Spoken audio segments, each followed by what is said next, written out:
Ladies and gentlemen, welcome to the worst show ever, episode 28.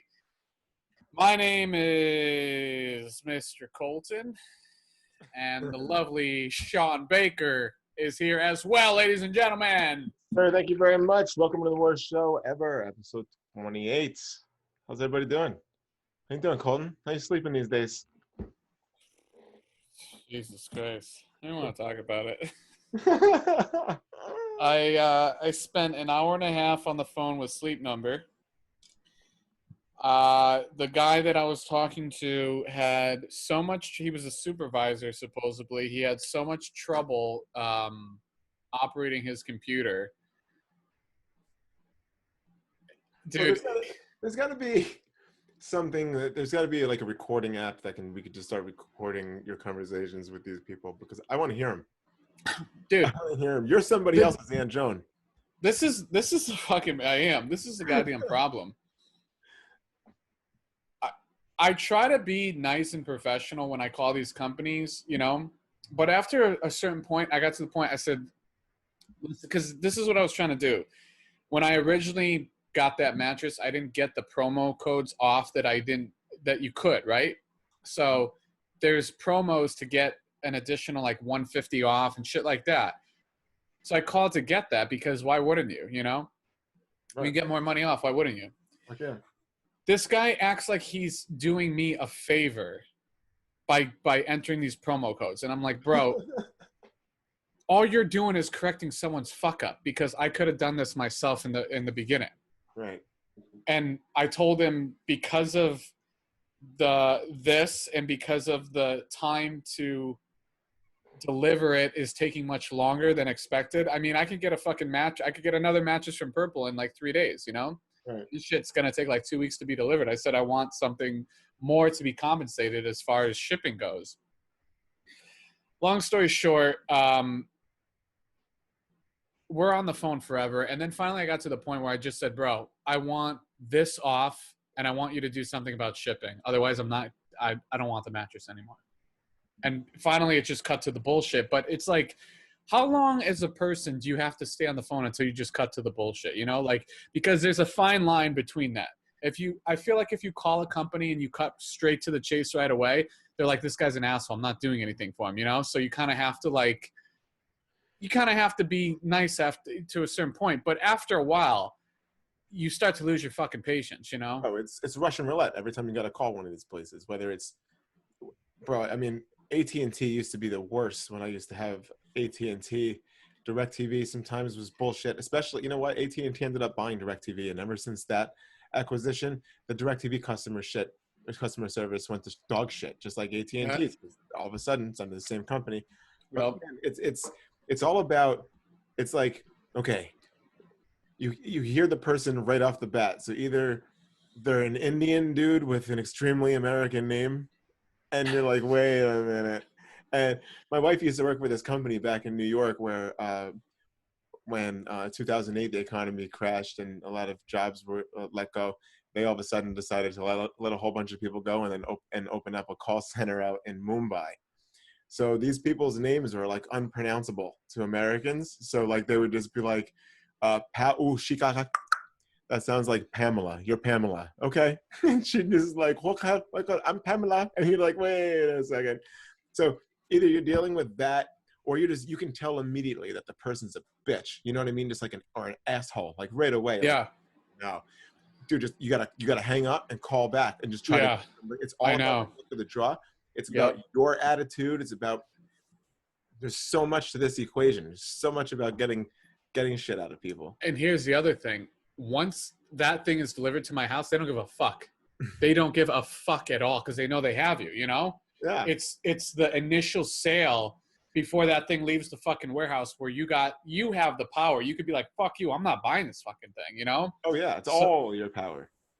So I might even call back tomorrow to see if I can get a little more off. So is this the Purple, or is this the This is the Sleep Number. This is the Sleep Number. Is the Purple still at your house? You still sleeping on it? Yeah. I'm having it picked up though after the new one's delivered. I timed that perfectly. Okay, good. So you gotta wait 2 weeks for this new one? By the way, I do. That's why I was pissed. Because honestly, this is what bothered me. I would rather have a supervisor or manager say, "Listen, I'm doing the best that I can do. You got to realize there's nothing I can do. There's literally nothing I can do." But I don't like when people lie on the phone. Oh, This me guy neither. said because of the coronavirus, all this fucking bullshit. He goes, the dates have been pushed back. So my mattress is supposed to come on June 10th. He goes, yeah, actually, today we just realized the 10th is the soonest we can do. I go, well, that's funny because I purchased the mattress the other day and I still got the date of the 10th. And then he just fumbled, dude. It was like I was talking. It was like I was the salesman and he was like a salesman in training. You know, like it bothered me because at that point I didn't feel like I was talking to a supervisor. I felt like I was talking to a used car salesman who didn't know what the fuck he's talking about. And bro, by that point, unless you can get somebody else, it's over. Like bro, last week I went into the dispensary, right? And I could tell immediately what they were trying to pull here. First of all, it's an illegal dispensary, so it's not, it's, you can't really complain too much. So what is that? I don't get that because I don't smoke weed, so I don't get how certain places are legal and certain places are illegal. Okay, so I mean, California is one of those states that that legalized marijuana like first. They were one of the pioneers, but it was for medical use pretty much. So you had to be a California resident.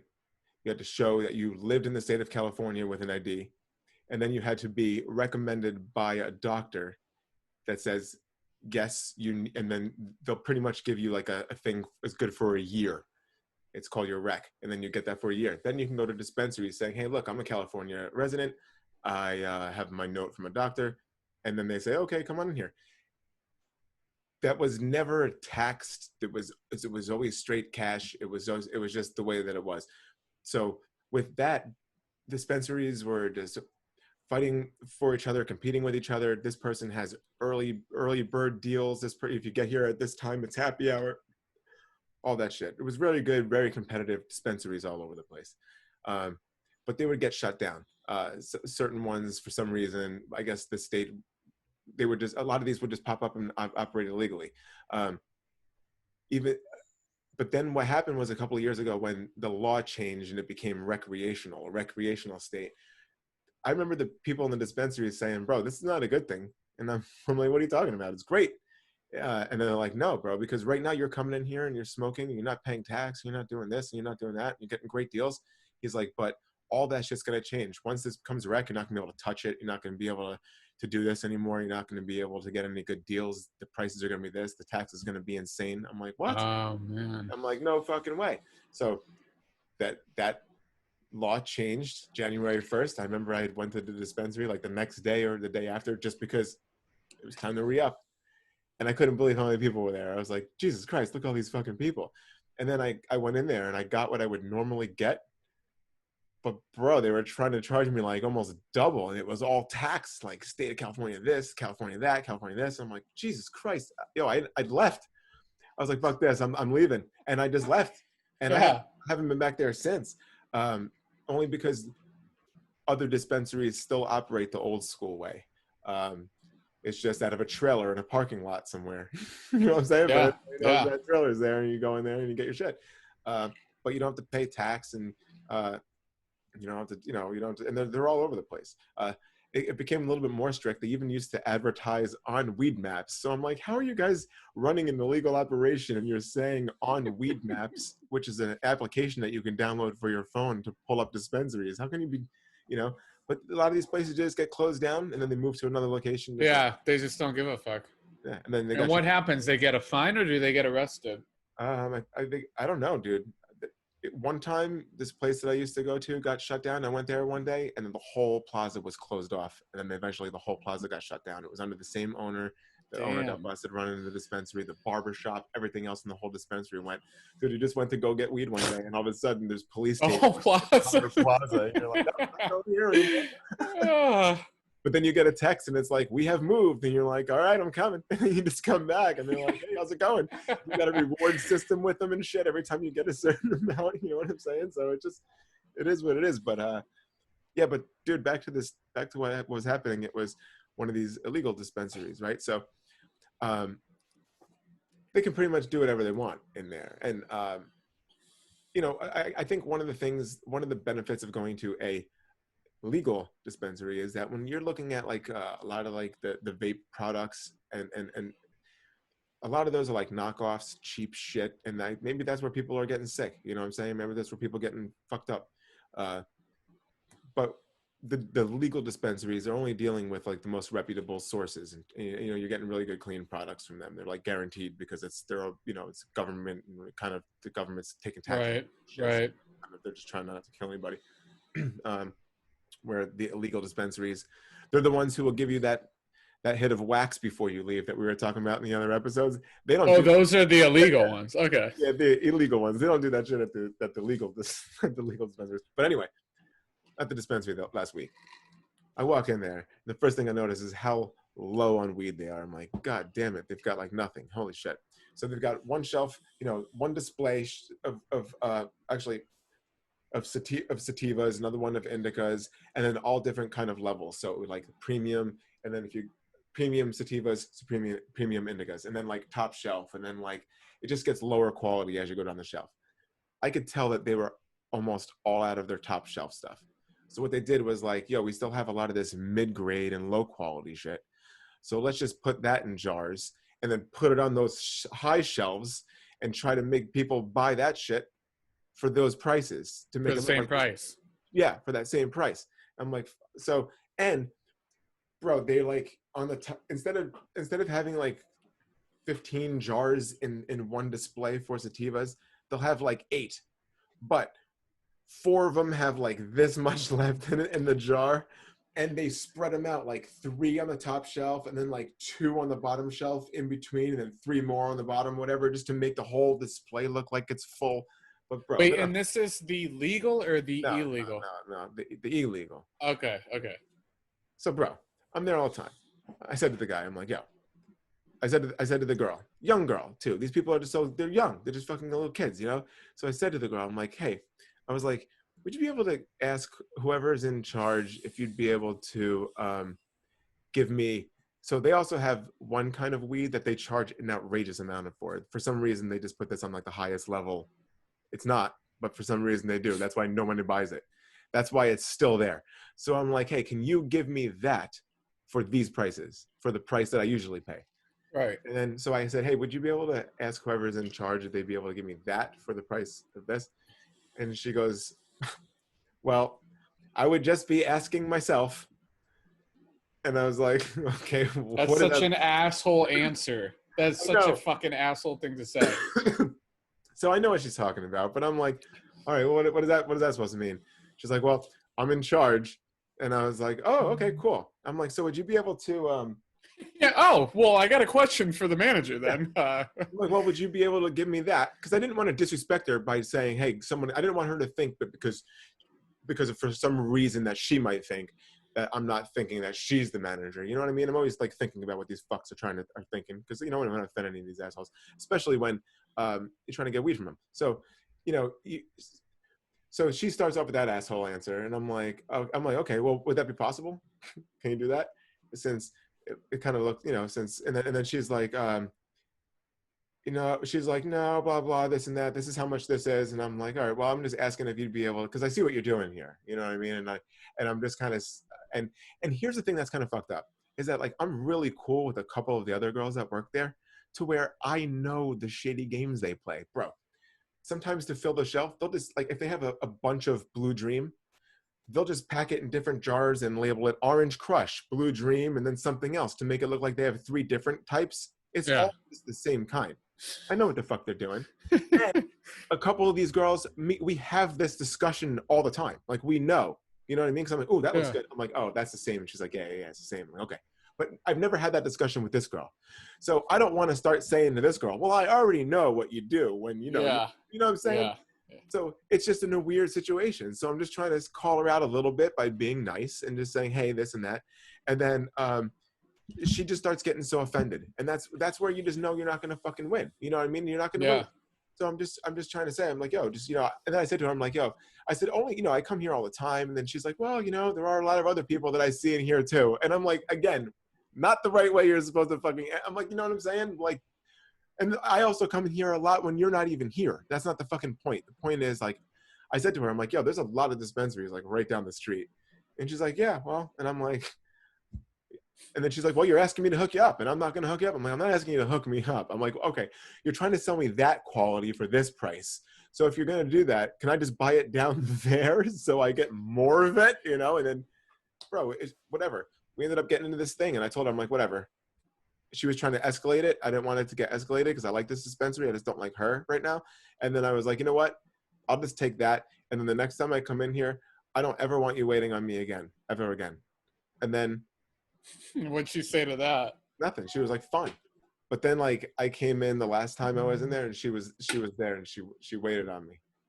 Oh, But the first, the way this she remembered you, right? Oh yeah. But I've left out the most important detail. The very first thing she started with that last time when the whole thing started was when I walked in there. I'm like, oh man, I made that comment. I'm like, you're very low, and she's like, yeah, we were stocked up last night, but we completely sold out. And I'm like, what a fucking lying bitch.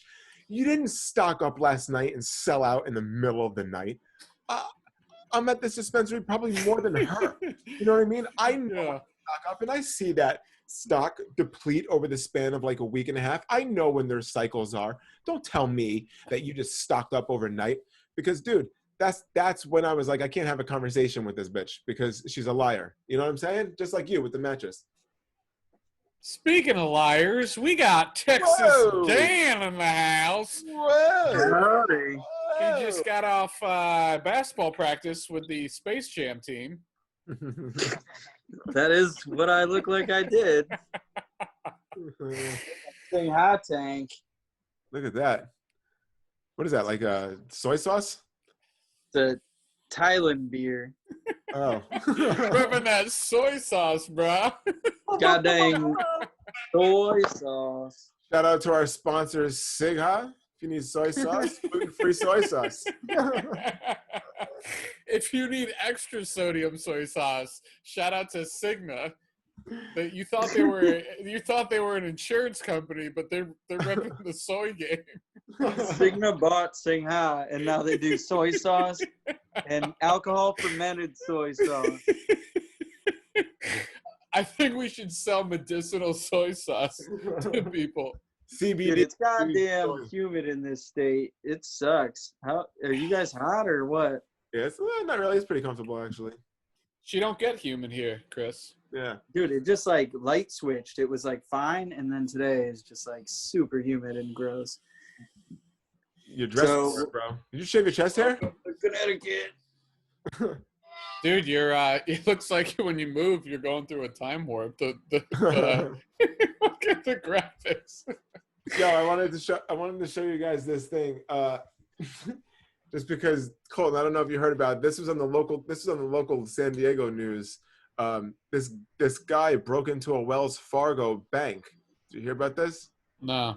He broke into a Wells Fargo bank to heat up his Hot Pockets in the microwave that they had there. And he got, watch this, dude. Watch this. I mean, Sometimes you gotta eat. Hot Pockets aren't good cold. This shit is hilarious. Watch this, though. Watch this. And they even talked to the guy. Watch this. It's so funny.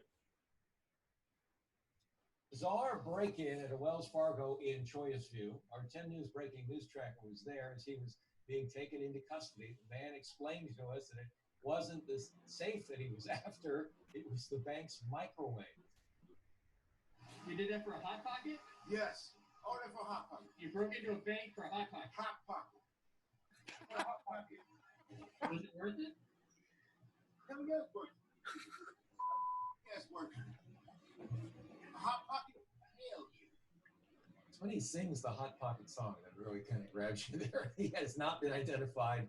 He did tell us that he is homeless, and the police say that the burglar alarm went off around 3:30 this morning. The alarm company called police and said that they were watching the suspect inside the break room, hiding and cooking something in the microwave. Man told us and officers that he ate 2 Hot Pockets and they left him parched. He is now in police custody. Dude, how did that guy who's homeless break into a bank? That's impressive. It is pretty impressive.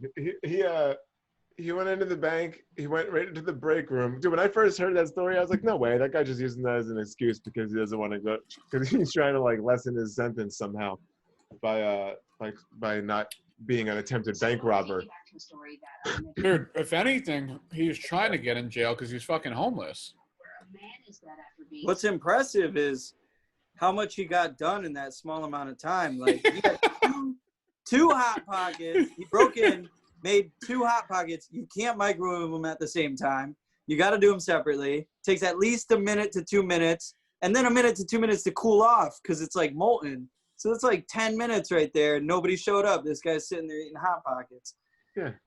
He had 2, he said. Just like you said, 2 Hot Pockets he was able to. Not to mention, the police force are such douchebags, dude. There's 2 fucking cop cars with at least 8 to 10 cops there with so many guns for one fucking guy. It's like, Bro, I'm surprised they didn't kill him. He is black. Dude, but if they really thought it was a bank robbery and they thought it was like realistic, they might think that a guy would have some weapons.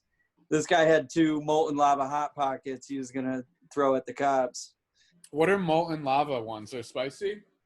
No, I'm just saying, like, when you make a Hot Pocket, the inside is always like melted cheese, and the first bite you take is just insane. But this guy is breaking into a bank in the middle, at 3 a.m. or whatever, or 3 o'clock in the morning. What did he do that George Floyd, you guys saw that shit, obviously. I don't want to talk about that too much. It's just devastating. Anybody who's seen the video, it's hard to watch, man. It's hard to watch somebody die. You know what I'm saying? Dude, the difference is the people who are there. It's all the fucking people who are the authority or the cops or whatever in the situation. So if you have what's so fucked someone up about who's it. It's not they're all everybody's supposed to play by the same set of fucking rules. You know what I'm saying? You can't. It just can't be. Oh, look at this guy's heating up Hot Pockets, comes out, and then this guy's on his fucking. Nobody should be killed. Period. Nobody should be killed ever, unless they're coming at somebody and trying to kill them. But I mean, bro, there's so many videos emerged, photographs emerged from George Floyd's death. There were cops holding him down. There was 3 cops on him. He was in cuffs. The guy's saying, "I can't breathe. I can't breathe." People are like, "Yo, get off him. He's already in cuffs. He's already in cuffs." Like, what the fuck? You know what I'm saying? Like, what the fuck? It's just insane.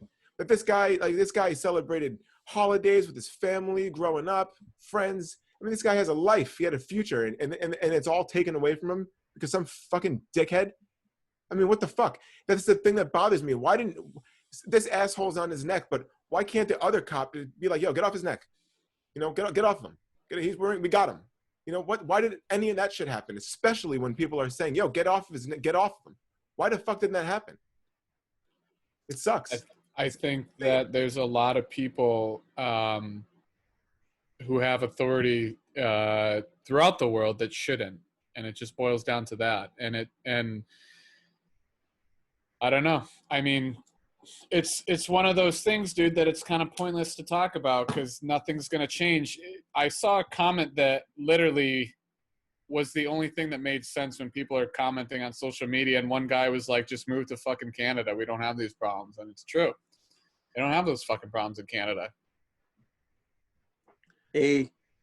It's bad, man. It's fucked up. I'm not saying it's not fucked up. It's beyond fucked up, and it's beyond devastating. But it's just like there's so many pieces of shit in the world, dude. Like I mean, there's so much going on all the time.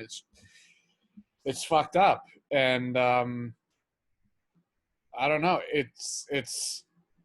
I don't know. It's consistent, and I don't think it's ever gonna stop. Dude, it's supposed to be, protect and serve.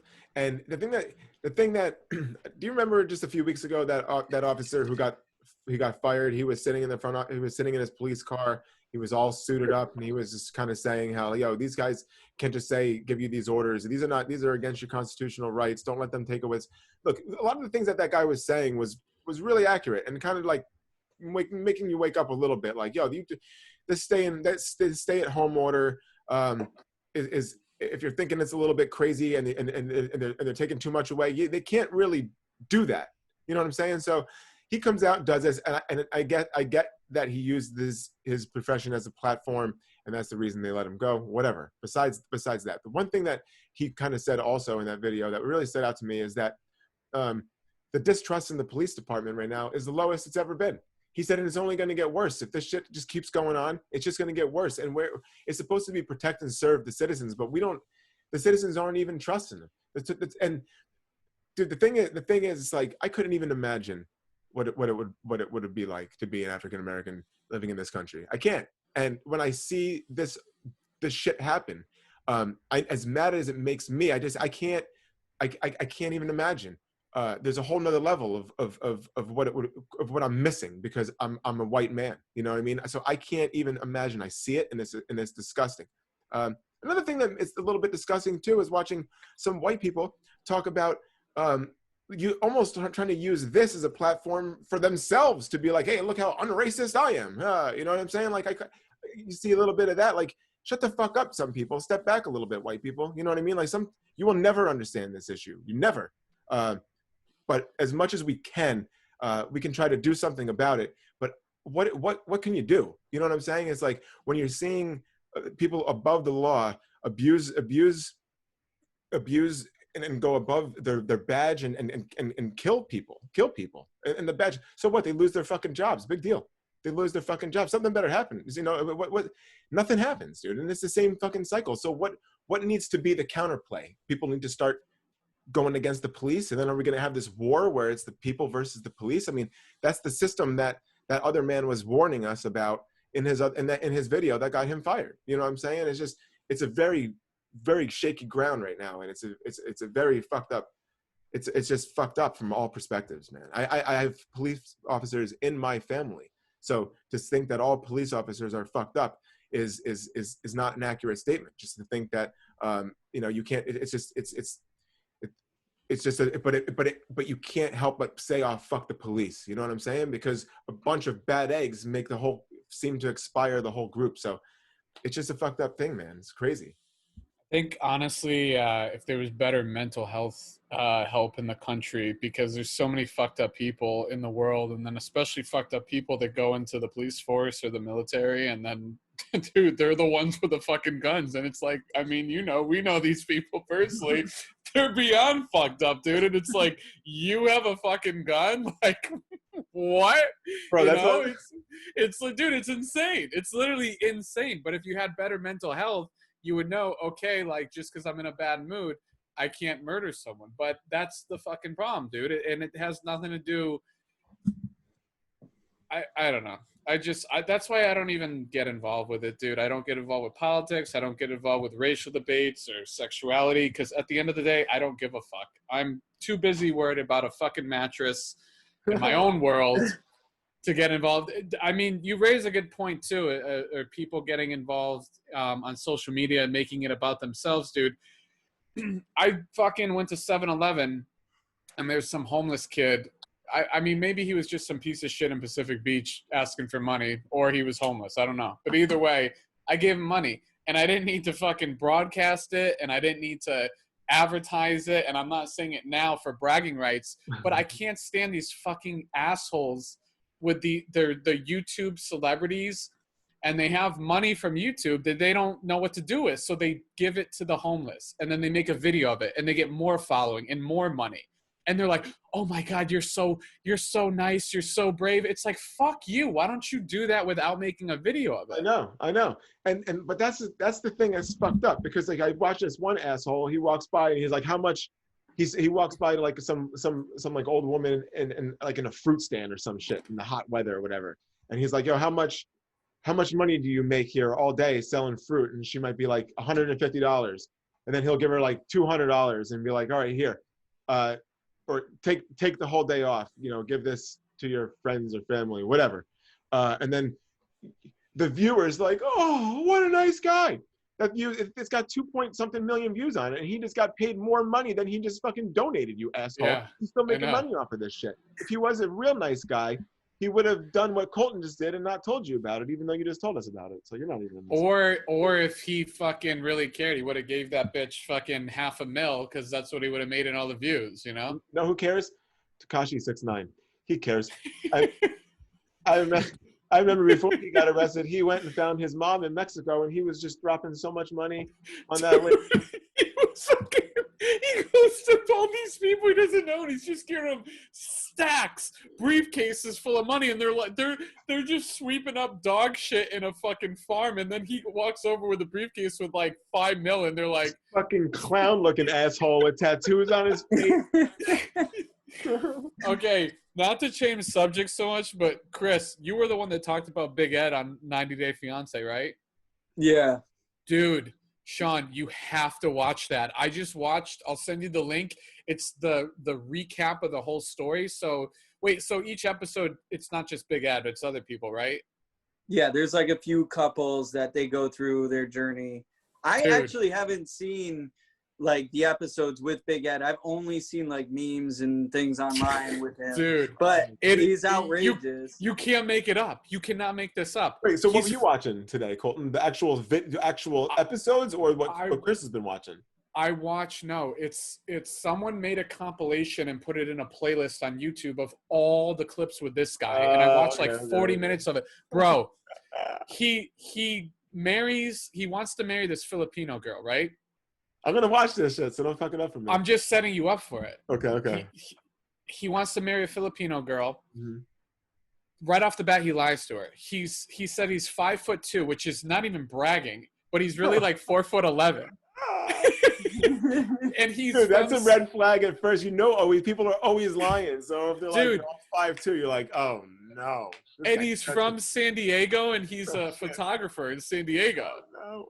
I think Jay Patrick was talking about that, how he's from San Diego. Dude, Right, I was talking about that. I was literally dying laughing that. like I was watching like a comedy show. I was crying laughing at certain points. I gotta wait till you see when he meets the fucking dad, dude. When he meets her dad, they go to wherever the fuck she lives. I was crying. I was literally crying. And then she introduced I don't want to ruin anything. You're going to be like, there's no way this is real. And his reactions are so fucking legitimate. His reactions and his standards are so high. He's giving her shit for stuff, and it's like, dude, look at yourself. She looks cute, right? From the pictures I've seen, isn't she pretty? She's a cute girl. No? Yes? I don't know. I've only seen pictures. I mean, she looks like homeless Filipino girl. Like, yeah. But she's not like that's sexy. If you're into that. Like Tijuana Red Light District? Yeah. Like ladyboy I mean, stuff. You're comparing a Mexican girl to a Filipino girl. Here, hold on. I'm going to show you. Whatever. So dude, that's Big Ed, and that's her. Yeah, she doesn't look bad. I mean, there's some couples on that show that are just hilarious. There's like, look at that picture. But then some of them, like you got to watch the clips because some of these parts of the show you're just like sad, like you feel really bad for these people because they're like somewhat normal but just crazy. Yeah, I'm gonna watch it. Bro, okay, you guys have to watch it. This is when he first meets the dad, and I'm not gonna ruin anything for you. I'm just gonna set it up. He meets the dad, and he's sweating profusely because he's like 300 pounds, and he's in her homeland, and it's summertime, and he goes, "Can I take a shower?" So he meets the dad, and then he asks to take a shower, and she says, "The only way you could take a shower is if you take a shower with my father. It's traditional, and he feels more comfortable this way." And that's from that picture, dude. It's fucking insane. Oh my God, dude. It's insane, dude. Wait, that's not normal? Well, it's tradition, baby. It's tradition. Dude, the other day, Joe Biden was talking to the governor of Pennsylvania, Tom Wolf, and it sounded like somebody farted in the middle of this interview. And I don't know which one did it, but somebody definitely did it. Dude, here's the thing. I don't get it. Like I said, I don't get involved in politics, but Joe Biden is like senile, dude. Like, oh, that's why I was thinking it's him. Let's check it out. I'm trying to watch like their facial reactions, but you also got to remember that the other guy probably heard it too and was also reacting. So I don't know. Just we'll play it a few times, but you'll definitely hear. I kind of edit it short so you can kind of just hear it right away. So here we go. I mean, what do you think farted?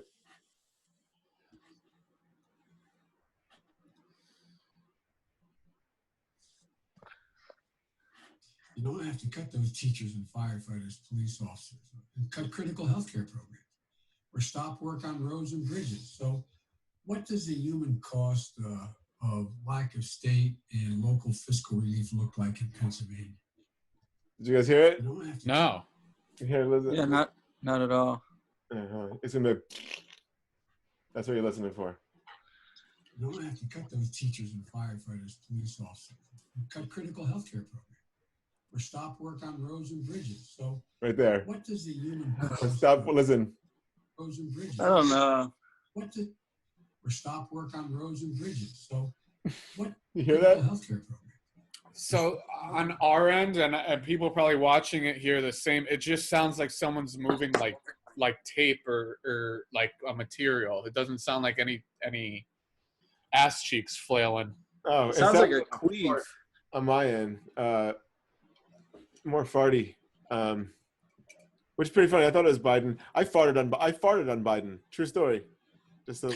Okay, well that you need to tell us that. I actually farted on him.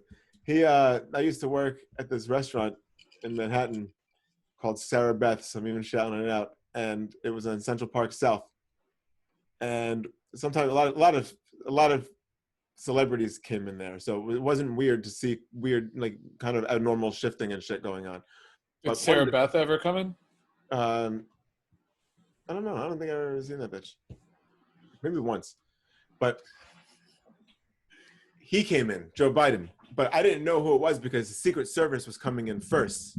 They come in, they do a sweep of the place, and then they post up around the dining room so they can always have eyes on him from different vantage points. Wait, why did the Secret Service come in? Because he was the vice president at the time to Obama. So vice president of the United States of America is eating in New York City, and the Secret Service are with him. So I don't even see him yet. I have no idea who it is. All I see is the Secret Service, and I'm working that day. So this big black woman is just standing up against the thing. She's against one. That's the Secret Service? That was one of them, yeah. So I walked over to her, and I was like, yo, who's here? Who's here? And then she kind of points over towards a certain table, and I look over, and I can see that it was Joe Biden's wife. And I was like, oh, is that Biden's wife? And then she goes, Biden's wife? She goes, what are you guys, boys? This is what she said to me. She's like, you mean first lady to the vice president of the United States of America's wife? And I was like, oh. Yeah, dude. I'm like, yeah, First whatever. of all, why do they have an overweight woman as a fucking I don't know, Secret but to be honest Service? with you, she was pretty scary, bro. I wouldn't have fucked with her. She was terrifying. But maybe it was that part. But she knew what she was doing. But then she was like trying to correct me. I'm like, yeah, whatever. Is that her? Is that? I'm like, and then he comes out, and then I'm like, oh shit, all right. So my section was kind of right next to them, and I had to like keep walking in between them, and I had to do something. You know, I didn't know what I was gonna do. I had no fucking clue, but I just have this like it's the same feeling like when I see a wet paint sign, like I have to touch it every single fucking time. I have to touch it. If I've ever seen a wet paint sign, I've touched it. It's never one that I've never touched. And 9 out of 10 times they're dry. 9 out of 10 times. Very rarely are they wet. It's very exciting when they're wet because they're they're normally dry. So when I saw Biden, I had that same feeling of what am I going to do? But there's not much you can do. But then all of a sudden I had this fucking fart from like the 4 coffees and the breakfast that I was working that brunch shift that day, man. And I was like, oh, I got an idea. And it came to me right then. And I just let the fart out right on his shoulder, right on his back shoulder as I was walking by him. Farted right on him as I walked by him. Did it rumble like the N64 I rumble rumbled pack? it rumbled. I tried to make the noise out of it. I put some force into it. That'd be funny if the black lady tackled you. It was like, get on the ground. He farted on him. We got a farter. Biden up. And they put a mask over his face. Oh yeah, man. But I did that so I can I can always say that I did that shit. And then when I watched that video the other day, when I saw like on BuzzFeed, it was saying that someone farted in this video. Who was it? And I was like, yo, that's so ironic because I farted on him. So maybe he obtained the energy and he has been holding it in all these years, and then he waited to the interview that he knew you were going to listen to and released it. So are you saying that somehow, some way, that's technically my fart? Dude, yeah, I think Being honestly, farted through I him? think the most realistic option and possibility in this situation is that his shoulder absorbed gas from your anus, and then he held on to that, and then over the years it slowly passed through his chest and then down to his body, and then finally during that interview he's like, Sean Baker's listening to this, and then it just released.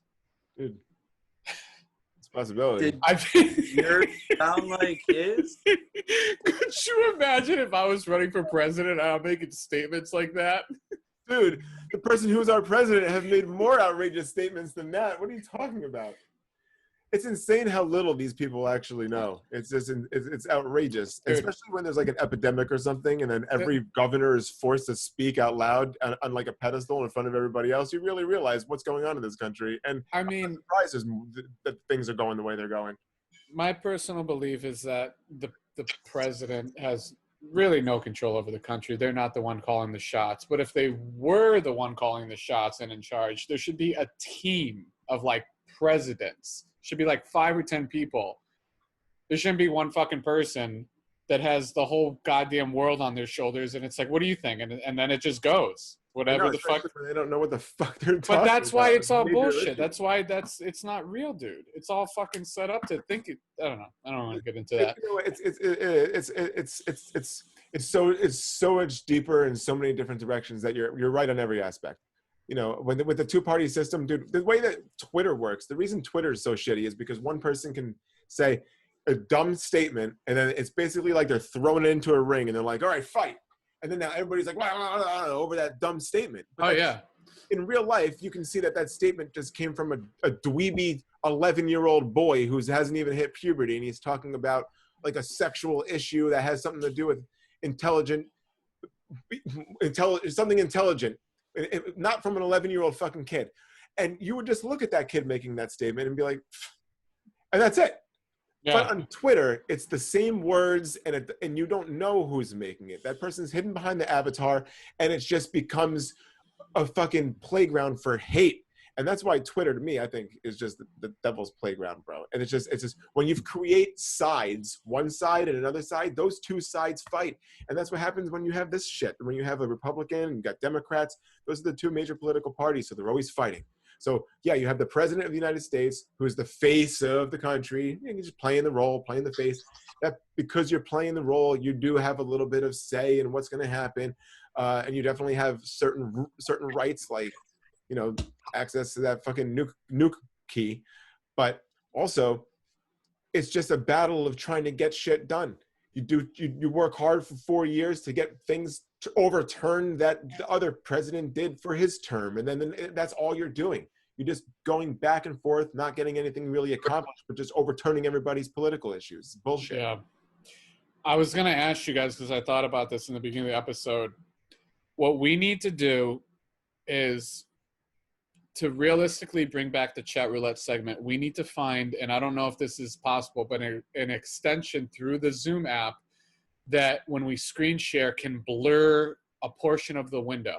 If we can't do that, I guarantee there's a program, and this is going to be a pain in the ass, but a program that can just be a blur, and then you know, from that we can figure out if the person's showing a dick and remove it. I feel like that's the only realistic option. I don't know if Zoom has that. I don't know why they would have they have a lot of cool features. But I feel like that's the only way we can bring it back. And I feel like we should do some research, because that's a possibility. I know there's definitely probably a program that can blur. But if the Zoom app had you know how on the Zoom app you can crop a certain portion of the screen that you want to share? There should be a certain portion that you crop and it's just blurred. or can you only crop the part of you, and then of you just looking up at nothing because you cropped it out, and then when you get something, just adjust the crop? Hang on. Let me see here.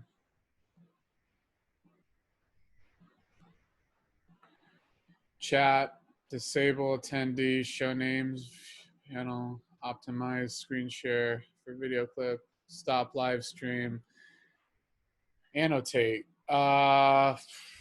Yeah, let's figure this out another time. I don't want. Okay, yeah. Okay. I don't want both of our viewers right now to have to watch this dog shit.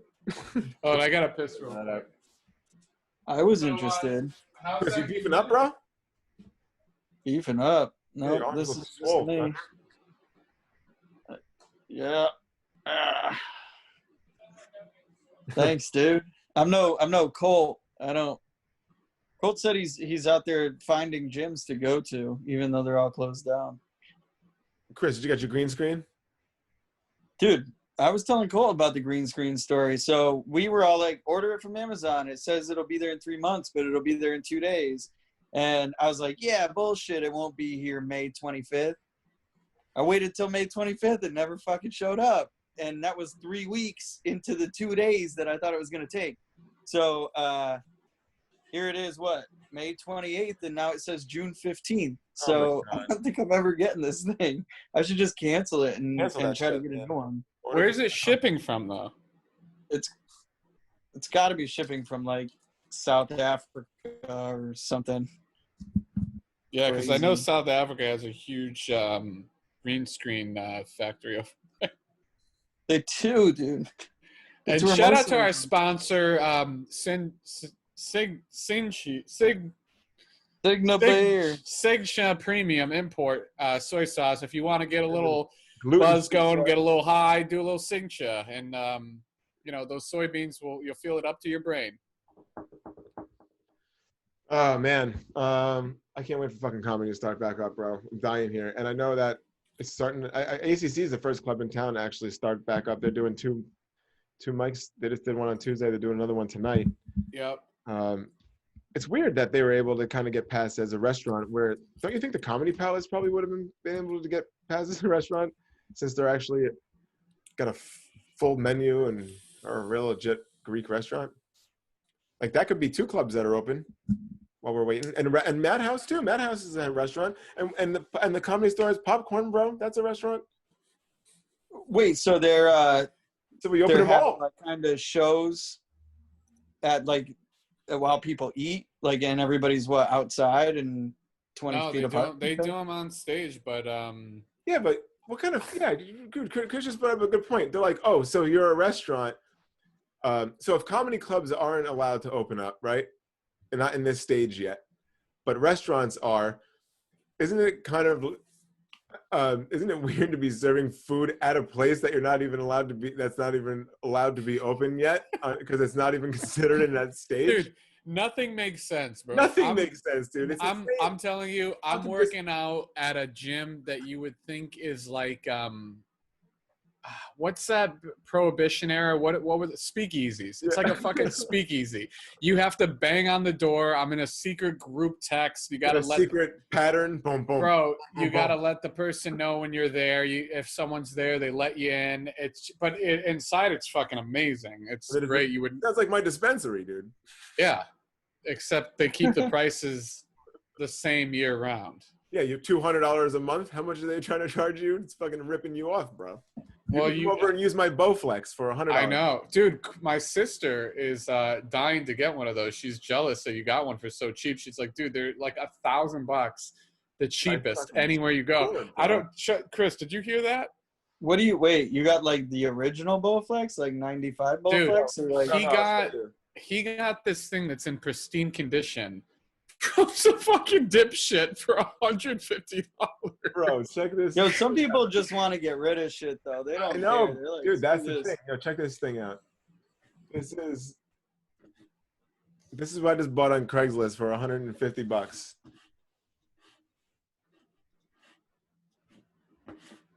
Bam. Bowflex Extreme, dude, $1,300 brand new. Shit. Bro, and it looks just like that. I mean, it's in that condition. It's amazing. Dude, it's probably stolen or something. This guy was like, No, dude, I bought it from this nice Asian guy who had it at his parents' house. He bought it, had it for 3 months or so, and then he moved to Los Angeles, and it's been at his parents' house ever since. But now he's been at his parents' house helping them with quarantine, and they're like, "Yo, are you gonna do anything with this Bowflex? Are you gonna take this to your apartment in LA?" And he was like, "No." And they're like, "We gotta get the fuck out of here." So he put it on Craigslist for $150. And I wrote him, I saw it immediately, and I wrote him, and I was like, bro, do you have all the accessories? Does it work? And he's like, yeah, it's perfect. And I was like, bro, can you hold it for me? I'm going to arrange for a mover to come and move that, and I'll take it tomorrow morning. And he's like, all right, sounds good. So I went back on Craigslist, and I found a mover for $60. And then he showed up at noon. I arranged everything. We showed up. Dude, this guy had that Bowflex set up in his bedroom on his second floor of his house. He messaged me that morning at like 7:30 in the morning just to make sure I was going to get it. And then he was like, all right, I'll break it down. I'll put it back together in my garage so you can test it and make sure it works before you take it. I was like, yeah, get it off that second floor, bro. Get it. Wait, did you have to break it down to move it? So, or did you just bring it in one piece? No, we were able to get it all in this guy's van, and the van could barely shut, but the guy did a great job moving it. And he was like, yo, this thing is in such great shape. I don't want to scratch it or anything. But when we got to my house, I couldn't get it in the front door. That was the thing. I was like, shit. So I had to start taking some things apart to try to be able to get it out. So there was like 6 bolts that I had to take apart to remove like the angle of where the seat would go onto eventually. And once I removed that, I was able to get it in the house, and I put it back together, and then bro, I've been using How it. is that? I've never used one of those. They're like, you just bend those poles and like that's supposed to feel like weight? Yeah, so it's like weighted rubber. So like the thicker the rubber, the more resistance. It's basically like a resistance band that's turned into a weight set. So but does it you feel it off that? It's like hard to do. It's all right, so each one of these, right? So these, it'll be 50, 50. We can't see. You're just sharing a different desktop. What am I doing? My bad. All right, so each one of these will be different weight. Like, see, they're real thin here, and then they get thicker. So it'll be like I have 2 50s, 30, like 2 10s and a 5 on the left side, and then the same thing on the right side. And then you have all these, pulleys and shit. So you set up the pulleys real quick, attach it, and then you do all your workouts. You have legs, back, chest, arms, everything. It feels a lot different than what if this machine had a stack of weights that you would be lifting. It feels a lot different than that. And I prefer this big time.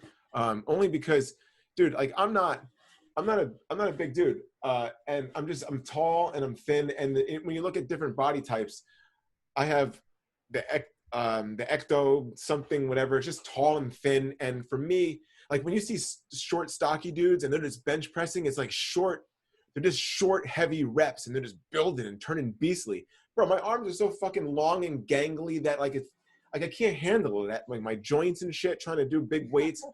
The cool thing about this Bowflex is that the resistance bands. So like, let's say I'm going to do a shoulder press, right? And I'm holding, let's say I got like 35s or something like that in this hand and this hand. Like I already have 35 pounds in there. And then I'm doing the weight. In the Bowflex, I'm sitting there with my hands in the handles and I have 0 weight. I feel nothing. And as soon as I start to push up, the things start to bend, and then I start to feel the resistance. And immediately I feel the resistance, but it just gets deeper and deeper the more I go to the end of that exercise. So the entire time I'm feeling like just like it's almost like if you're pulling a bow back on a bow and arrow, but on your whole, with the exercise you're doing. I've never felt such an amazing feeling working out, because you feel it definitely in the area where you're working. If it's a shoulder exercise, you feel it in your shoulder, but you also feel it in the surrounding exercises as well. All the supporting muscles, you really feel those helping. Dude, it's great. I fucking love it, man. I'm addicted to this thing. It's just right here right between my kitchen and my living room, and I just sit down and I'll listen to music or put the TV on and I just get working, bro. It's awesome. Dude, do you work for Bowflex now? That was good. Thanks, dude. I kind of want one now. Dude, I feel like people from this show want a Bowflex and a new fucking mattress. After watching this show, everyone I talk to is like, yo, I'm checking my mattress out. I'm making sure it's good. I don't think I'm sleeping right at night. It's just like, I just want to look like this. This is when Big Ed looks like the best. Look at that. Oh, that guy is yoked, bro. Yo, check out the definition of yoked. Do you know what yoked means? Now let's check it out. Because he's the actual definition of yoked, I think. He's technically one of them. All right, let's check this out.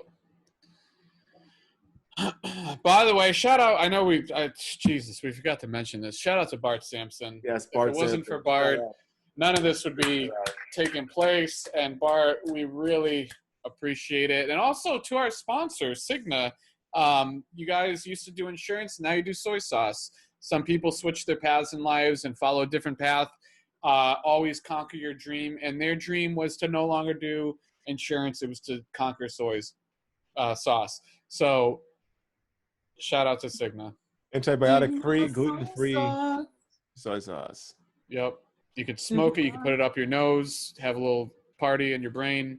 Right, this is the definition of yoked. Actually, check out this ad first. 4 signs you're about to die of a heart attack.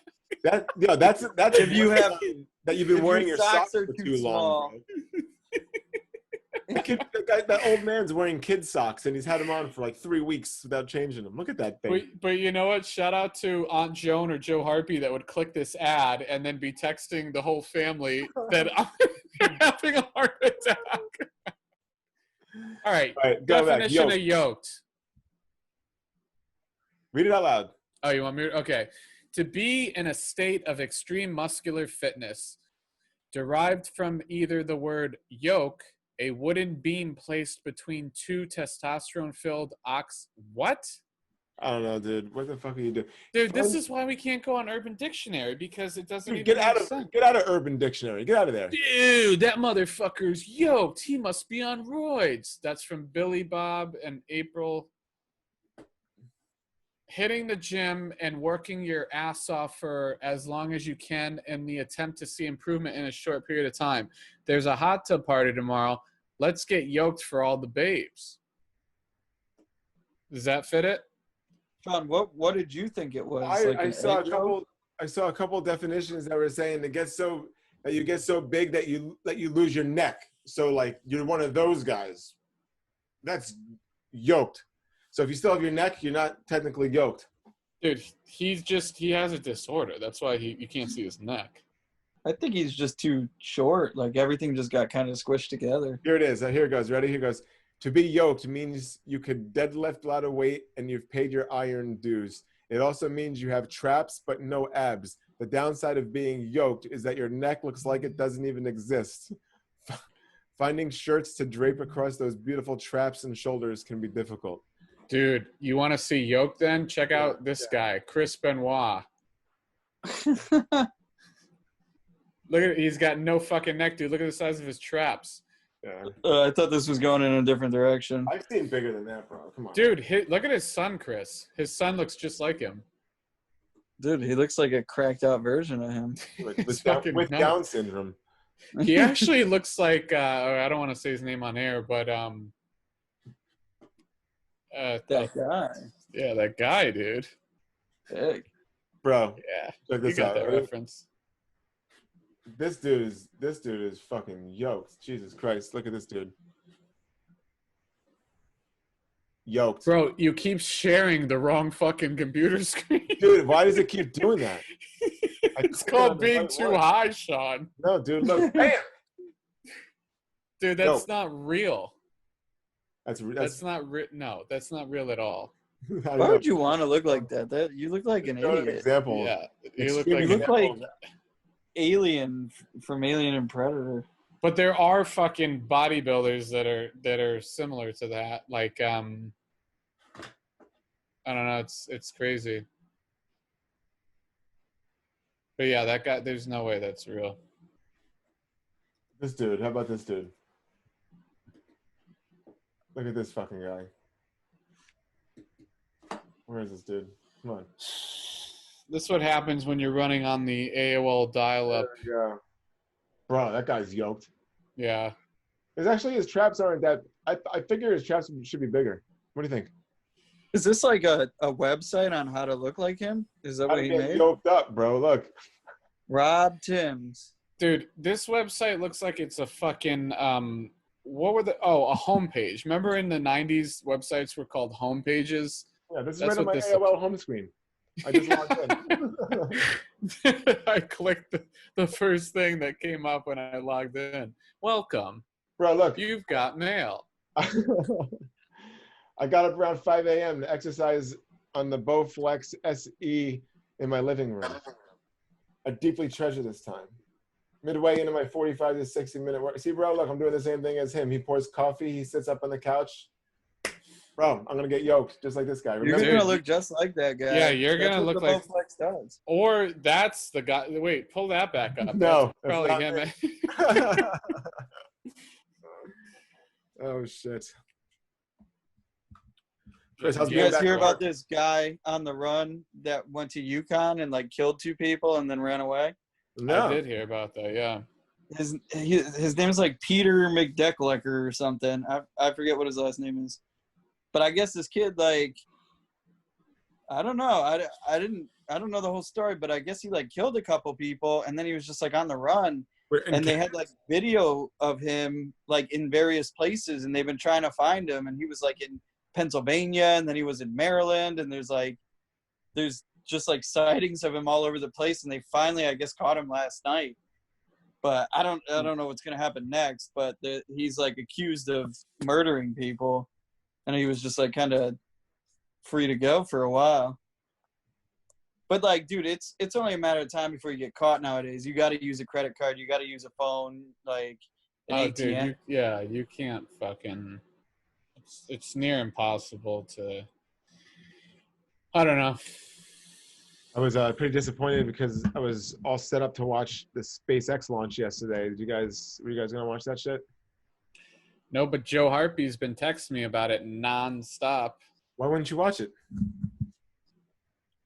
I mean, what am I gonna do? Just stare at it in the sky?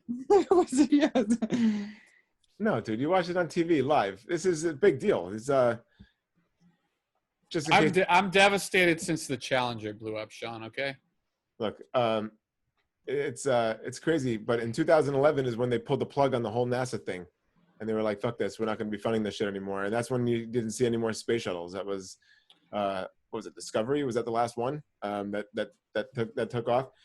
But since that has happened, there's been so many cool things happening with like Elon Musk and his SpaceX, and even like with Virgin Atlantic, with Bronson's shit. He's got a thing that he just tested out the other day. He's trying to get people into like high atmosphere or into space. He's got like a Boeing 747 or some shit, and he's got the rocket attached to the like bottom wing. And then eventually at high altitude, it's gonna just shift itself to aim high, and then the rocket will detach, and then take it the rest of the way towards space. But that's not what Elon Musk is trying to do. So Elon Musk, dude, since 2011, over these last, almost 10 years, it's been almost 10 years.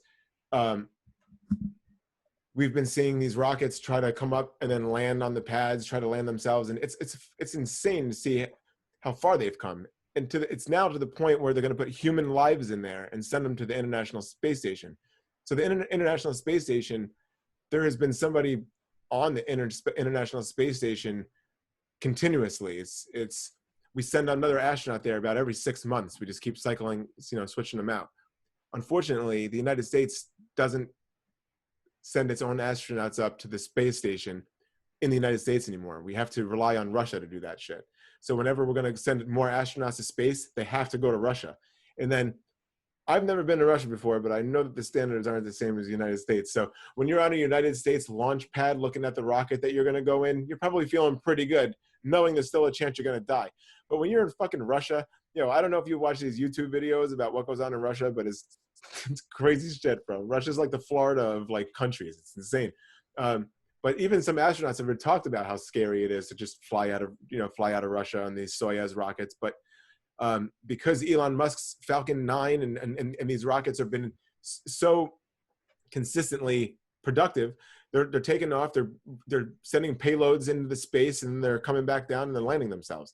And then they get to reuse them and reuse them and reuse them. So yesterday they were about to send the first Americans can finally. Oh, and it's about, just so you know, it's about $80 million a seat. So when you want to send a United States astronaut up into space, and you're probably going to send at least 2 of them, it's $80 million to go to send them in these Russian rockets each.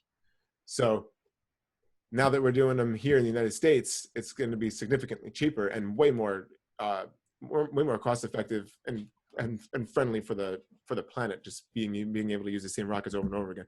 But at the end of the day, these two astronauts yesterday were in the capsule. They were in the Dragon capsule at the very top of the rocket on the launch pad, and with 17 minutes before the liftoff, they aborted it because of weather. They just didn't have a clear window, which kind of sucks. But you could tell when you were looking at when you can see the cameras and shit, you're like, yeah, there's no way they're going off today. But now they've got it scheduled for Saturday. So if you're not doing anything around noon our time, you should watch that shit, because a rocket's going to take off from here, and it's going to send these 2 astronauts into space from a SpaceX rocket, and then that rocket's going to come down and land. These guys will be in space for a month, and then that new capsule will go off of the International Space Station and send itself back to Earth, where it has a couple of rockets on it that get it right back on its trajectory, gets it right through the atmosphere, and then a couple of chutes will deploy, and then this thing will land into the ocean, and then people go out and get them, and then they just keep reusing these things over and over and over again. It's pretty fucking exciting. If you're a space person, it's amazing. If you've never seen these rockets land before, it's something to be seen. But if you're Elon Musk and you're like, bro, you're the guy who put this shit all together. You know, you and NASA now have this incredible relationship, and you're standing there, dude. Like it's like you're watching video and you're seeing photos of the man, Elon Musk, is standing there and he's looking at his rocket on the launch pad, and then here are the 2 astronauts that are putting their lives in it that he's going to send into space, into the International Space Station. And he looks down at he says to the astronauts' kids, he said something like, we've done and we're going to do everything that we possibly can to bring your dads back, safely. So it's statistically a lot safer than the shuttle ever was. A lot of the times the shuttle could have gotten off the rocket before an explosion happened. In this situation, something like that is possible. Before they are attempting this manned mission, the last mission that they did was to purposely have something go wrong and then get the capsule off of the rocket before it, and then explode the rocket, just to make sure that they'd be able to do this. So, dude, it's just exciting to see it for the first time. I know that it's not the first time in space, but if you're around on Saturday, you should watch it. I'll probably be busy, but Sean, all I got from that is we're spending $160 million to launch 2 people into God knows where for God knows what reason. And that's a lot of stimulus money that I could use in a check form into my bank account. Thank you, And Chris. I'll jump as high as I can and feel like I'm in space. I don't need all that. Here's my other thing. Do you think when people use the word astronaut, they feel like they're cursing because it has the word ass in it? So maybe we could use a different word? I don't know. Was that the next maybe word? Take the S out. Maybe astronaut. Thank you. That might be more politically correct if we could not use the word ass and astronaut. I'm thinking we should call them assholetronauts because they're wasting a lot of money here, and I want them to feel like assholes. To sing fucking Rocket Man up in space or whatever it was, Major Tom to ground control. That's the only thing I've seen in space in the past few years. The prices come down now with our rockets. Well, at least Elon Musk's rockets, about $54 million a seat. So it's actually significantly lower. Musk was saying that he's only a few years away from having, people say, hey, I want to go up to space. Here's $54 million for my seat. When do I take off? Because he says if we just do one of those a year, then that sponsors, like, you know, that supports a whole shitload of funding for the company. You know what I'm saying? So they could start making trips up to space, and that's something that's going to happen. We got the Boeing's working on something, Virgin's working on something, and SpaceX is working on something. So, dude, we're in the beginning of this, another kind of space race type deal, and this time it involves civilians. Would you do that, Sean? If you had $54 million, would you take a rocket up to a metal space station in the middle of nothing up in space for a month? Dude, I mean, it depends on how much money I had, and probably. Definitely. It sounds like a cool concept if they could like get me up there for the day and then shoot me back down. But I don't know if I'd want to be there for a whole month. Like, what do you do for a whole month? You can't go to the beach. You can't go to a restaurant. Like, what? You're just in this like metal space station, right? But I think that there's something that has to disconnect between your thoughts and your mentality that you have on Earth when you're not on that planet anymore. When you are in the space station looking at what actually is, because that's really what actually is. But all we know is what's right here. And it's crazy because we'll get on a plane and we fly across the country. We got to, 35,000 feet. That's perhaps cruising altitude of planes, 40,000 feet. But bro, all you got to do is just go higher. Once you go higher, the curve gets bigger. The atmosphere starts to change. And all of a sudden that blue goes away and then you start to see black. You start to see space. That's it. I mean, we're just this tiny little thing. It's like when you get on a plane, you start flying over cities. You're just like, wow, I'm so small, But bro, when you can get out of that and look at the whole world, I think you need a month to just kind of sit there and forget about the fucking beach, but watch the Earth spin a bunch of times and see storms and see the aurora borealis and see shit in space, see things that you've never seen, live another life other than what's on your planet, experience that for just a month. Yeah, I totally get it. It would be against the norm. It would feel weird because you're like, where's my beer? Can I drink up here? Can I smoke weed in this thing? Is that going to be cool? No. Oh shit. Okay. God, well, this sucks because does my phone work up here? No. What am I going to do? This sucks.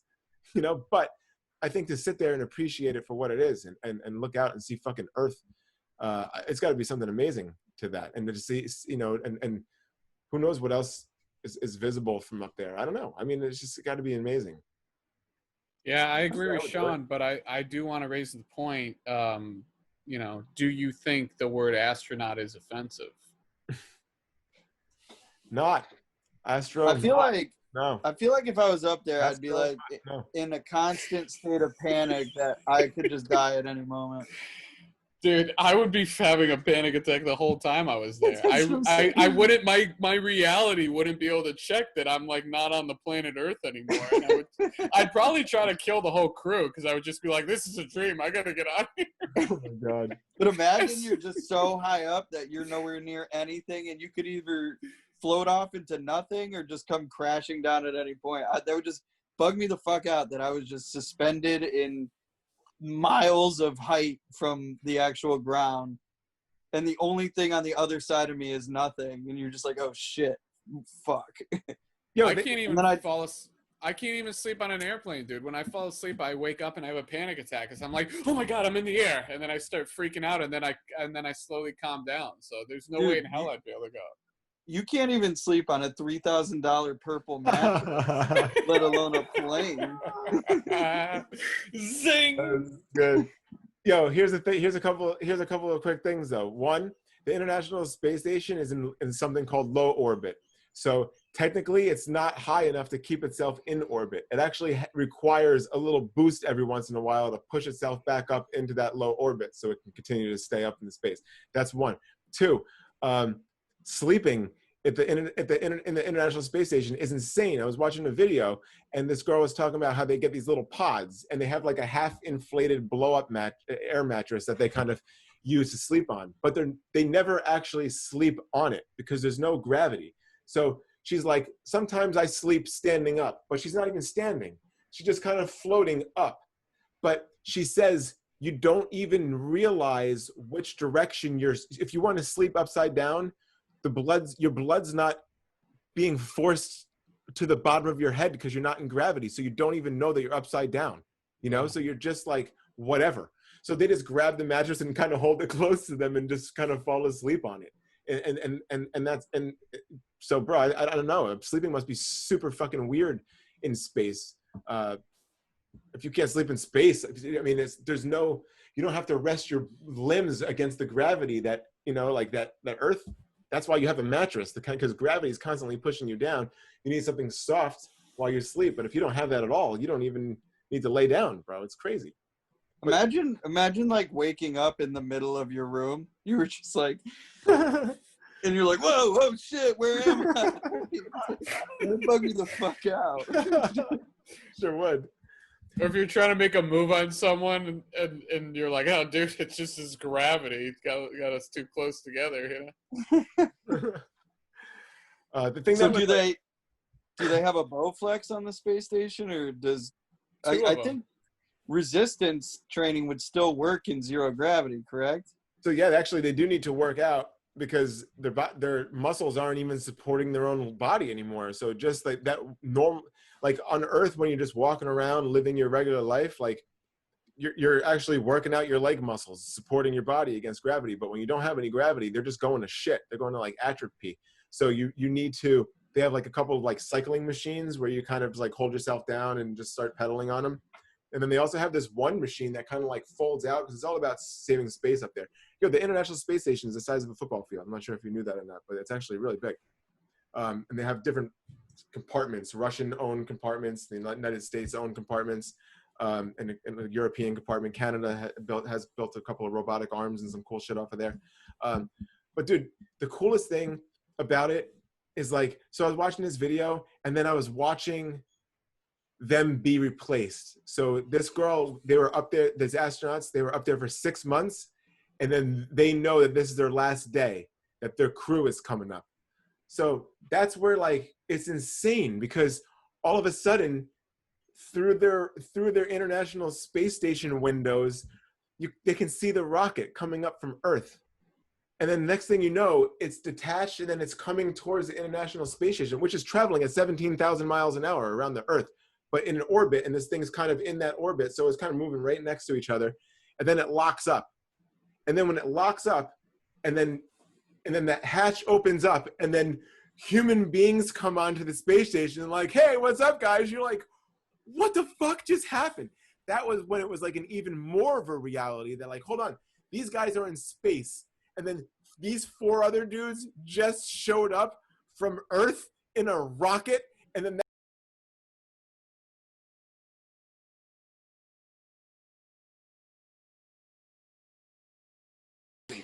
like, is this shit just happened?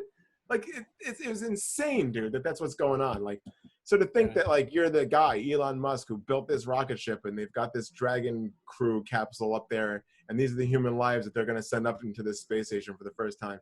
It's insane. Watch it. It's going to happen Saturday.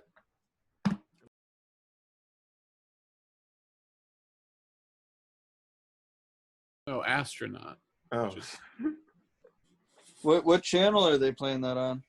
I think it's going to be on a lot of shit. If you go on YouTube and just type it in, everybody's streaming it live. Like, I know that SpaceX is. You can go right on the SpaceX website, actually, if you want to check that out. Bam. I saw one when I was in Florida. It was kind of cool. It looked like a giant firework getting shot up, but it like never exploded. It was just like way in the distance. It's kind of sweet. Yeah, my wife used to live in Florida as a kid, and she used to see tons of these. Dude, she used to go and watch these at nighttime. They would light up the whole sky. It was as if it was a sunny day. Why do they do it from Florida? That's where like the Kennedy Space Station is or whatever. Yeah, but the space station and everything is there specifically because of the geographic location. It has something to do with the equator and the way things spin and where they're going to in orbit. That's why they have certain windows, and it wasn't like, okay, we'll just do it tomorrow. It's like these things need to kind of be broken down, things need to be realigned, and things need to go back up. This tiny little piece right here, this is where the crew is going to be. That's it. This spot here. The white and the black, or just the white? Just the white. This is Dude, it. that's nuts. So you literally have like a bomb basically strapped to you to fucking get you up in the air. Yeah, dude. That's why when they arrived at the International Space Station and they opened up that door, they're like, "What's up, guys?" They're like, "What's up, guys? You were just strapped to a bomb from Earth, and now you're here." That's And why, so how do they get back? so this is the cap. So this is going to take off, and different parts of this are going to kind of break off. But this rocket is going to come back down and land standing back up. Have you ever seen that happen before? Yep. This thing is going to come back and land standing back up. They're going to reuse this. This thing has been reused a bunch of times already. This piece, however, is going to continue to push forward and go up into space, connect to the International Space Station. And then when they're ready to come back, they're going to jump back in this thing, detached from the International Space Station. And then this thing is going to turn back to where it needs to go into Earth's orbit. And it has these little things on the side, which is going to help direct it to where it's got to go. And then it goes back into Earth's atmosphere. Once it gets through the safe spot, it's going to deploy its own parachutes, and this whole little thing is just going to fall into the ocean, where they're going to have the people come and pick them up, save the capsule, and reuse it. And then they offer like ride share, like the Uber on the end. Eventually, dude. This is it. This is the fucking thing.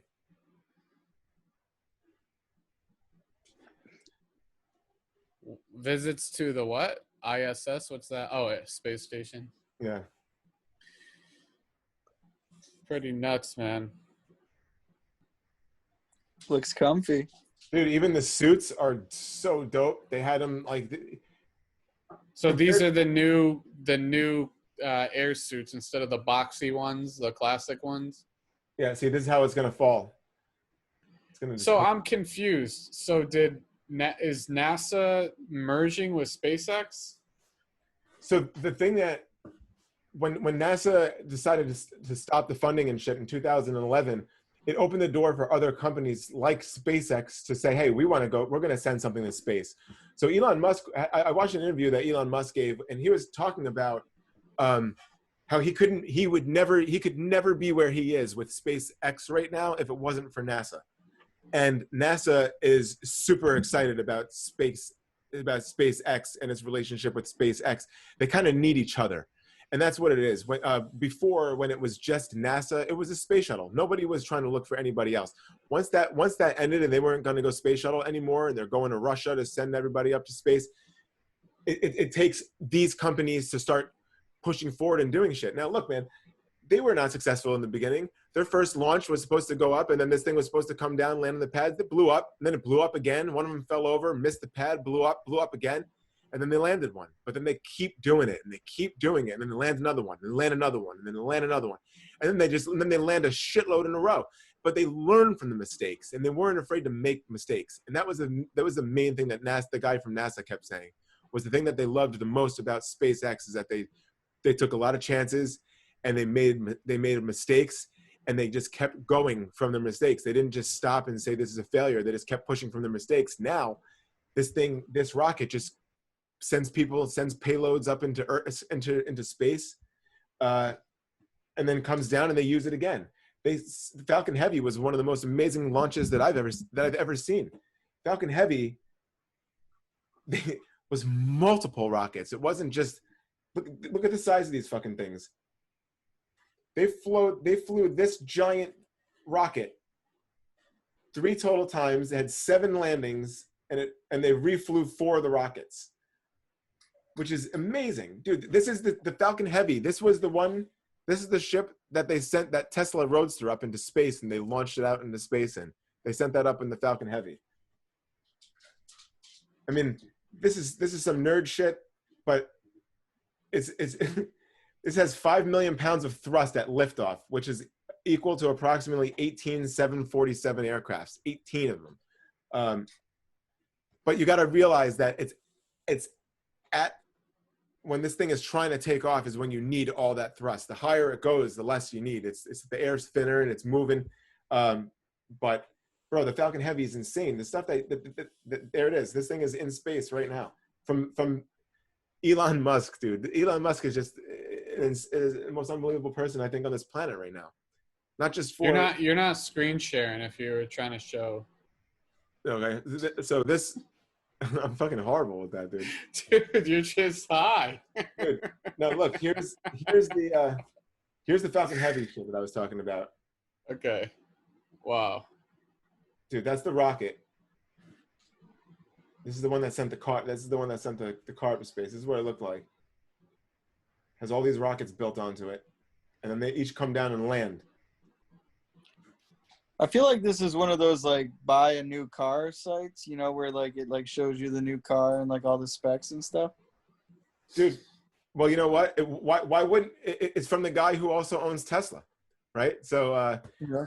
the dope thing about this is I was watching Elon Musk greet the astronauts and bring them to a Tesla vehicle, which was bringing them right over here to his test site. So imagine you're him for a second. Imagine you're balling so hard that you have two astronauts that are getting out of a Tesla SUV that's my company, and they're going to launch into fucking space on your rocket. This is what this man's doing. Plus, he's got Starlink. And Starlink, I don't even know if they're even if he's talking about it, or Starship. Is it Starship? No, Starship. No, Starship is this big ass thing that he's building to go to the moon and Mars. This is the thing that he wants people to travel in. This is the thing that's going to be going. I don't even know if you've seen what this thing looks like, but it's insane. They're already building that. But Wait, just hang on. Let me see that. So this is supposed to go to Mars? Dude, this is the thing this is the spacecraft that's going to go and take people places. Why don't they use that thing to go to the Ready. station? It's not ready. Oh.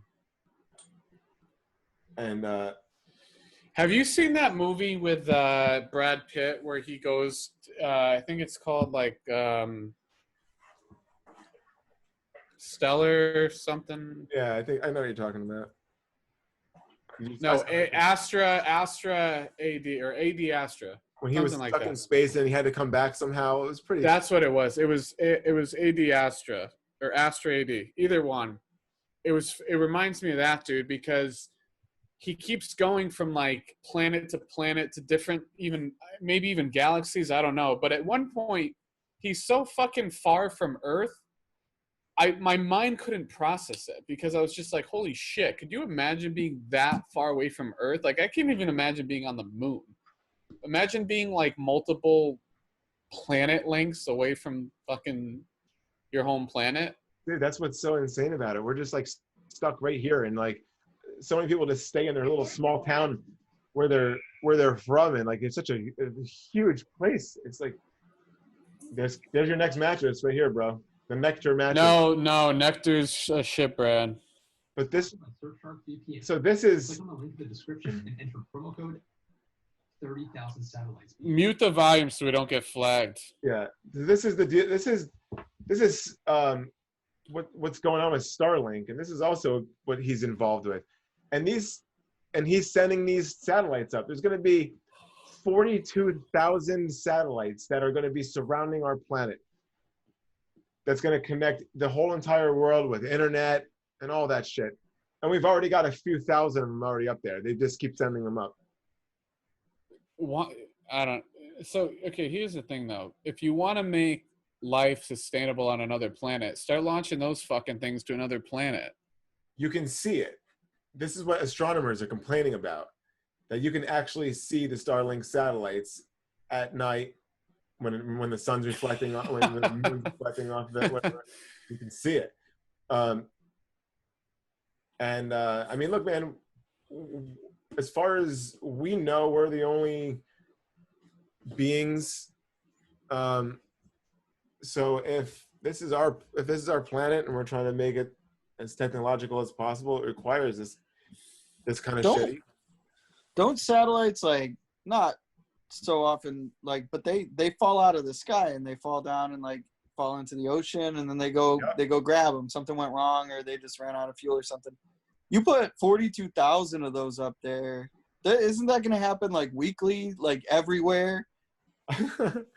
You would think, just come like, right? Hit your house, and you're like, God damn it! I got this satellite in my living room.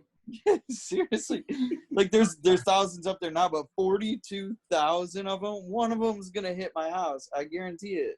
Yeah, I don't know how high it is in orbit. I don't know. I don't know what would happen if one of them if they fell out. I don't know what the deal would be. I'm sure they're hoping. Hey, most of the planet is water anyway, so if that happened, it wouldn't be so bad, and the pros outweigh the cons. If it falls somewhere, it'll be in Siberia. Hopefully, no one will give a shit. The crazy thing about China, though, is that like when China has liftoffs and China sends rockets up, they don't even do it. Like, so what you were asking before about like the geography of like why they do it here. Well, the United States always wants to do liftoffs and shit over water because if something goes wrong, they don't want it going wrong over the land and killing people, falling on houses into the streets and shit. So they always want it going over the water. That's number one. Number two, it's in Florida and it's part of the United States that's further down we can get supplies to, and it's closest to the the equator. But I think because you're in like the kind of where you are located in the planet, you have it's just the trajectory is a little bit better coming from instead of trying to come north, take off from one of the poles. But in China, bro, they don't even give a shit. They don't care if it's over water or not. They send their rockets up and they know that the rockets come back down. They know that they do. Every time they launch a rocket in China, they know that rocket's going to come crashing back down to the ground. Elon Musk has his landing. Before that, we had ours crashing into the ocean off of the coast of fucking Florida. In China, they just have them land wherever they fucking land, dude. And if it's in the middle of a city, that's where it lands. They don't give a shit. China's fucked up, bro. They're so fucked up. They don't even care. They don't even build it by the water. It's better here. And then they just Shout out to China. Shout out to sponsor China. So I guess June. Well, yeah, we should probably wrap up soon. But June 2nd, they're gonna allow beaches where you can sit, lay down, sunbathe, relax alone or as a household unit. July 2nd? No, June 2nd. Oh, okay, good. So Chris, get your ass over here. I can't wait to fly out there and then have them revoke everything because everybody's sick and I have to end up going to the hospital. They're not going to revoke shit. Dude, it's all planned.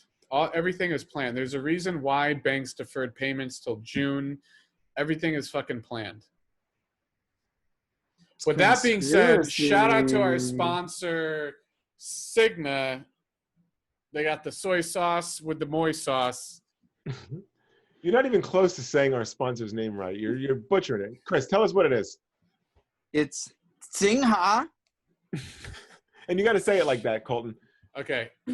Singha. Hey guys, Gluten-free today's sauce. episode is brought to you by Singha, and they have the finest soy sauce on the East Coast, premium soy sauce. You butchered it. You fucked it up. You gotta say it like there's a T in front of it, like Singha. This episode of the worst show ever is brought to you by Singha. Yeah, So you Singha fucked it up. You fucked it up. Singha. better than you. Singha Premium, the world's finest gluten-free soy sauce. Singha. Say it again, Chris. Boiled in caves of Malaysia. No, say the name of it. Singha. Singha. You guys, I'm not an expert. I just made that up. I'm not an expert on this. I don't even know. Well, But you shouldn't have said that last part. Yeah, we Had us want all you guys fooled. to know it's premium. The flavor's premium. Everything about it's premium. So if you're looking to invest in a company on the NASDAQ, invest in Singha. All right. Bang, from Bangkok, Thailand. If there's a cock I'd like to bang, it's from Bangkok. It sings. I need to sing, everybody. Since 1933. I have so much information on this shirt. Maybe- 1933. The original Maybe- Thai beer. It's a lager. It's Singha Corporation Limited, Bangkok, Thailand. Yeah, I think Anita has something to do with that brand, actually. Shout out to the sponsor, Anita's family, for getting her soy sauce on the show. We're pushing it for Anita. Hard Dude, time in the there's- Singh household. There was this story I wanted to tell, but it's too long. But basically, I'll just keep it brief. I walk into 7-Eleven, and this couple, the wife is talking like this to this guy, and the guy's literally talking like this. I couldn't fucking believe it, dude. I was like, only in Pacific Beach would that I don't shit get why be it's going so on. hard to find a mask or to like tape a sock to your face. Dude. Like, do something. This guy literally was like this, talking. That was like, something. This is something. He was holding his. I was dying, dude. I couldn't believe it. You gotta But, do the Bane. Just do what she's doing. Just mimic the person in front of Yeah. you. Well, no, he was wearing like a dress shirt with a collar, so he couldn't pull it up. So he was just going like that. Put his tie around his mouth. I don't know. All right, boys, let's wrap this shit up. That was it. Episode 28, worst show ever. Chris, it's always a pleasure to fucking see you on your own show. Sing ha. Sing ha. Thanks for joining us very much. It's a pleasure to see you on your own show. Dude, I can't stay awake for this. I was telling Colton before, I fall asleep at like 9 or like 8, 9 o'clock, and then I wake up in the middle of the show. It's like just now I got distracted, and I was like, oh shit, it's 10:30. I gotta fucking figure out what's going on.